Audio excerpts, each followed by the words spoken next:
इस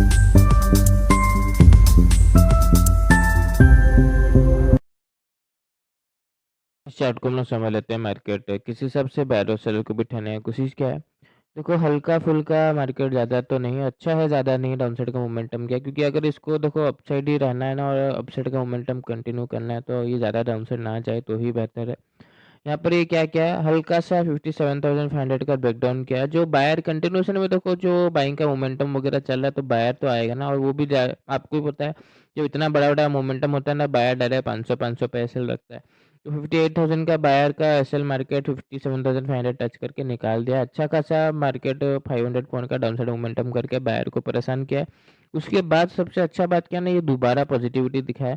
तो यही बात हम लोग को चाहिए था कि ज़्यादा डाउनसाइड ना गिरे, वरना क्या होगा ना, ये जो सेलर है 58,000 का प्रॉफिट में आ जाएगा।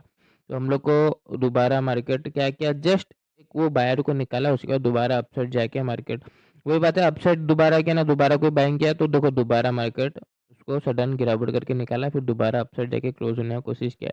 तो ऑल ओवर चार्ट ठीक है, बाइंग का अभी भी बाइंग का बन के रखा है। एक दिन का सेलिंग करने के लिए हम लोग को भी चाहिए था, मार्केट भी हम लोग को करके दिया।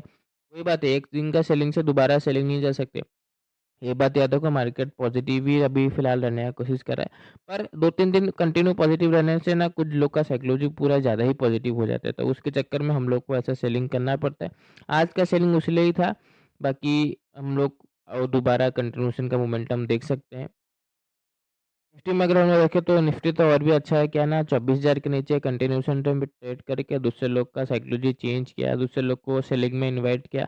जैसे ही दूसरे लोग सेलिंग में आ गए और 24,000 के नीचे भी ट्रेड किया, जो बाइंग करने की कोशिश कर रहा था, जो यहाँ पे देखो कंटिन्यूशन में अपसाइड जा रहा था, जो बाइंग करने की कोशिश कर रहा था उसका तो ऐसे लिया।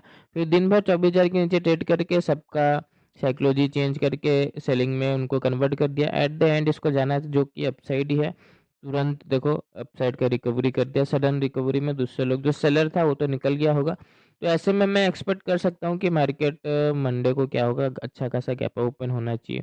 तो गैप ओपन अगर मिलेगा तो ही मेरे हिसाब से कंटिन्यूशन में अपसाइड जा पाएगा। अगर 100 पॉइंट का भी गैप अप मिले ना तो भी ठीक है, क्योंकि फ्लैट ओपनिंग में वही दोबारा वही हो जाएगा, 24,000 के ऊपर ऐसे लग के 24,000 के आसपास ऐसे लग के दूसरे लोग बाइंग करेंगे।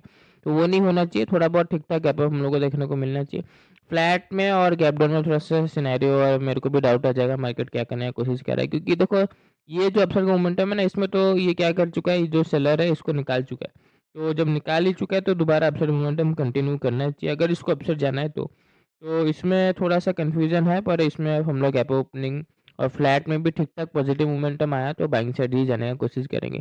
ऑन द स्पॉट सिचुएशन थोड़ा चेंज हो सकता है, प्रॉपर कन्फर्मेशन के साथ ही ट्रेड करना। धन्यवाद।